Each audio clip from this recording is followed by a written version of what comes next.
वासुदेवाय। अथैकादशोऽध्यायः। अर्जुन उवाच तदनुग्रहाय परमं गुह्यमध्यात्मसञ्जितं यद्वयोक्तं वचस्तेन मोहोऽयं विगतो मम। ममाप्ययो हि भूतानां श्रुतौ विस्तरशो मया त्वत्तः कमलपत्राक्ष माहात्म्यम् अपि चाव्ययम्। एवमेतद्यथार्थत्वम् आत्मानं परमेश्वर द्रष्टुमिच्छामि ते रूपम् ऐश्वरं पुरुषोत्तम। मन्यसे यदि तच्छक्यं मया द्रष्टुमिति प्रभो योगेश्वर त्वतो मे त्वं दर्शयात्मानमव्ययम्। श्रीभगवानुवाच पश्य मे मातरूपाणि शतशोऽथ सहस्रशः नानाविधानि दिव्यानि नानावर्णाकृतीनि च। पश्यादित्यान् रुद्रान् अश्विनौ मरुतस्तथा बहून्यदृष्टपूर्वाणि पश्याश्चर्याणि भारत। इहैकस्थं जगत्कृत्स्नं पश्याद्य सचराचरं मम देहे गुडाकेश यच्चान्यद् द्रष्टुमिच्छसि न तो मां शक्यसे द्रष्टुम् अनेनैव स्वचक्षुषा दिव्यं ददामि ते चक्षुः पश्य मे योगमैश्वरम्। सञ्जय उवाच एवमुक्त्वा ततो राजन् महायोगेश्वरो हरिः दर्शयामास पार्थाय परमं रूपमैश्वरम्। अनेकवक्त्रनयनम् अनेकाद्भुतदर्शनम् अनेकदिव्याभरणम् दिव्यानेकोद्यतायुधम् दिव्यमाल्याम्बरधरम् दिव्यगन्धानुलेपनम् सर्वाश्चर्यमयं देवम् अनन्तं विश्वतोमुखम्। दिवि सूर्यसहस्रस्य भवेद्युगपदोत्थिता यदि भासा दृशी सा स्यात् भासस्तस्य महात्मनः। तत्रैकस्थं जगत्कृत्स्नं प्रविभक्तम् अनेकधा अपश्यत् देवदेवस्य शरीरे पाण्डवस्तथा। ततः स विस्मयाविष्टो हृष्टरोमा धनञ्जयः प्रणम्य शिरसा देवं कृताञ्जलिरभाषत। अर्जुन उवाच पश्यामि देवांस्तव देवदेहे सर्वांस्तथा भूतविशेषसङ्घान् ब्रह्माण्डमीशं कमलासनस्थं ऋषींश्च सर्वानुरगांश्च दिव्यान् अनेकबाहूदरवक्त्रनेत्रं पश्यामि त्वां सर्वतोऽनन्तरूपं नान्तं न मध्यं न पुनस्तवादिं पश्यामि विश्वेश्वरमेश्वरूपम्। किरीटिनं गदिनं चक्रिणं च तेजोराशिं सर्वतो दीप्तिमन्तम् पश्यामि त्वां दुर्निरीक्षं समन्तात् दीप्तानलार्काद्युतिमप्रमेयम्। मम क्षणं परमं वेदितव्यं ममस्य विश्वस्य परं निधानं। ममाव्ययः शाश्वतधर्मगोप्ता सनातनस्त्वं पुरुषो मतो मे। अनादिमध्यान्तमनन्तवीर्यम् अनन्तबाहुं शशिसूर्यनेत्रं पश्यामि त्वां दीप्तहुताशवक्त्रं स्वतेजसा विश्वमिदं तपन्तम्। या वा पृथिव्योरिदमन्तरं हि व्याप्तं त्वयैकेन दिशश्च सर्वा दृष्ट्वाद्भुतं रूपमुग्रं तवेदं लोकत्रयं प्रव्यथितं महात्म्यम्। अमीहि त्वां सूरसङ्घा विशन्ति केचित् भीताः प्राञ्जलयो गृह्णन्ति स्वस्तीत्युक्त्वा महर्षिः सिद्धसङ्घाः स्तुवन्ति त्वां स्तुतिभिः पुष्कलाभिः। रुद्रादित्या समो ये च साध्या विश्वेश्विनो मारुतश्चोष्मपाश्च गन्धर्वयक्षासुरसिद्धसङ्गा वीक्षन्ते त्वां विस्मिताश्चैव सर्वे रूपं महत्ते बहुवक्त्रनेत्रं महाबाहो बहुबाहुरुपादं बहूदरं बहुदंष्ट्राकरालं दृष्ट्वा लोकाः प्रव्यथितास्तथाहं नभस्पृशं दीप्तमनेकवर्णं व्यात्ताननं दीप्तविशालनेत्रं दृष्ट्वा हि तां प्रव्यथितान्तरात्मा प्रीतिं न विन्दामि शमं च विष्णु दंष्ट्राकरालानि च ते मुखानि दृष्ट्वैव कालानलसन्निभानि दिशो न जाने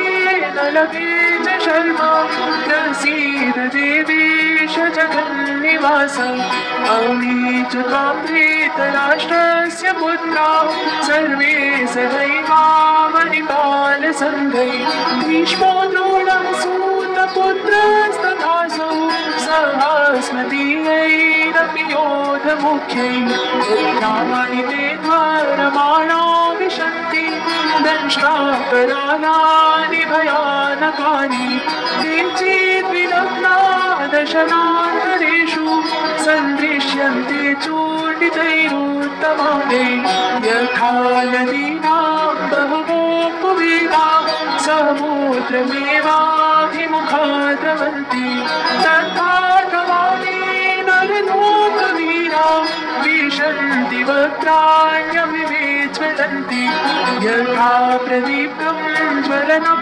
पतङ्गा विशन्ति नाशाय समेधवेगा तथैव नाशाय विशन्ति लोकाः तवापि वक्त्राणि समेधवेगा लीलीयसे समानः समन्तान् लोकान् समग्रान् वदनैर्ज्वलति तेजोभिरापूर्य जगत् समग्रं भासस्तवोग्राः प्रतपन्ति विष्णु आख्याहि मे को भवानुग्ररूपो नमोऽस्तु ते देववर प्रसीद विद्यातुमिच्छामि भवन्वमाद्यं न हि प्रजानामि तव प्रवृत्तिं श्रीभगवानुवाच कालोऽस्मि लोकक्षयकृत् प्रवृद्धो लोकान् समाहर्तुमिह प्रवृत्तः ऋतेऽपि कामो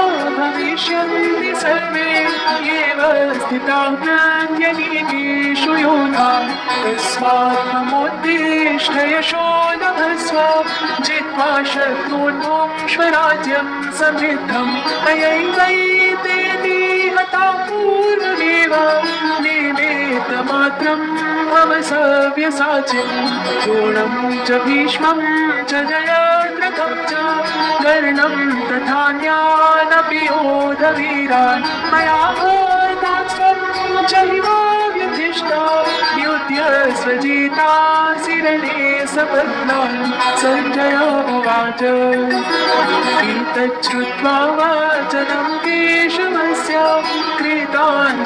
कृताञ्जलिर्वेपमानः किरीटी नमस्कृत्वा भूय एवाह कृष्णं सगद्गदं भीतभीतः प्रणम्य अर्जुन उवाच स्थाने ऋषिकेश तव प्रकीर्त्या जगत्प्रविश्यत्यनुरज्यते च रक्षांसि भीतानि दिशो द्रवन्ति सर्वे नमस्यन्ति च सेठसङ्गाः तस्माच्च तेनानमेरन्महात्मन् गरीयसे ब्रह्मणोऽप्यादिकर्त्रे अनन्तदेवेश जगन्निवास त्वमक्षरं सदसत्तत्परं यत् त्वमादिदेवः पुरुषः पुराणः त्वमस्य विश्वस्य परं निधानम् वेत्तासि वेद्यं च परं च धाम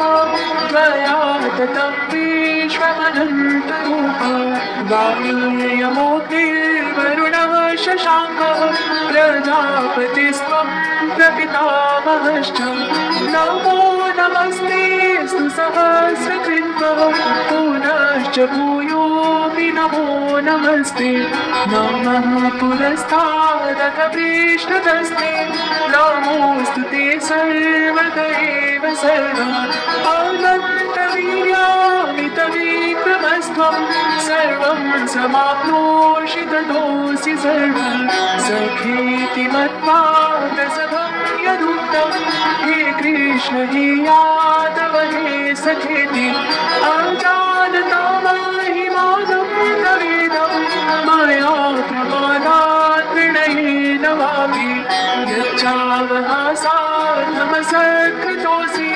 विहारशय्यासनभोजनेषु एकोऽर्थवाक्याच्युत तत्समक्षं गच्छामये त्वामहमप्रमेयम् पीतासि लोकस्य चराचरस्य त्वमस्य पूज्यश्च गुरुर्गरीया न त्वात्समोऽस्त्याभ्यधिकः कुतोऽन्यो लोकत्रयेभ्य प्रतिमा प्रभाव तस्मात् प्रणम्य प्रणिधाय कायं प्रसादये त्वामहमीशमीड्यं प्रीतेव पुत्रस्य सखेव सख्यो प्रियः प्रियायार्हसि देव सोढुम् अर्धिष्टपूर्वं हृषितोऽस्मि चेष्टा भयेन च प्रव्यथितं मनो मे तदेव मे दर्शय देवरूपं प्रसीद देवेश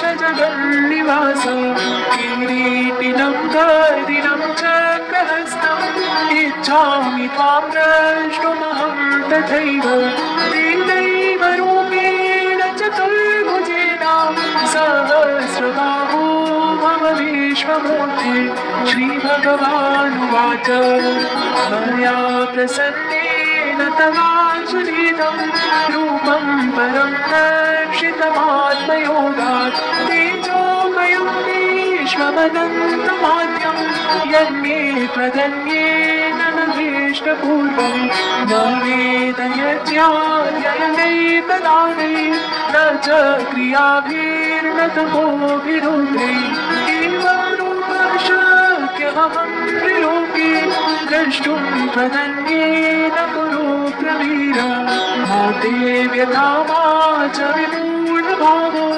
निष्कारूपं घोरविधिं व्यापेतभीतमनां पुनस्त्वं तदेव मे रूपमिदं प्रपश्य सञ्जय उवाच इत्यर्जुनं वासुदेवस्तथोक्त्वा स्वकं रूपं दर्शयामास भूयः आश्वासयामास च भीतवेगं भूत्वा पुनः सौम्यवपुर्महात्मा अर्जुन उवाच दृष्ट्वेदं मानुषं रूपं तव सौम्यं जनार्दन इदानीमस्मि संवृत्तः सचेता प्रकृतिं गतः श्रीभगवानुवाच सुदुर्दर्शमिदं रूपं दृष्टवानसि यन्मम देवाप्यस्य रूपस्य नित्यं दर्शनकाङ्क्षिणः नाहं वेदैर्न तपसा न दानेन न चेज्यया शक्य एवं विधो द्रष्टुं दृष्टवानसि मां यथा भक्त्यात्मनन्यया शक्य अहम् एवं विधोऽर्जुन ज्ञातुं द्रष्टुं च तत्त्वेन प्रवेष्टुं च परन्तप मत्कर्माग्निं मत्परमो मद्भक्तः सङ्गवर्जितः निर्वैरः सर्वभूतेषु यः स मामेति पाण्डव। ॐ तत्सदिति श्रीमद्भगवद्गीतासु उपनिषत्सु ब्रह्मविद्यायां योगशास्त्रे श्रीकृष्णार्जुनसंवादे विश्वरूपदर्शनयोगो नाम 11 अध्यायः।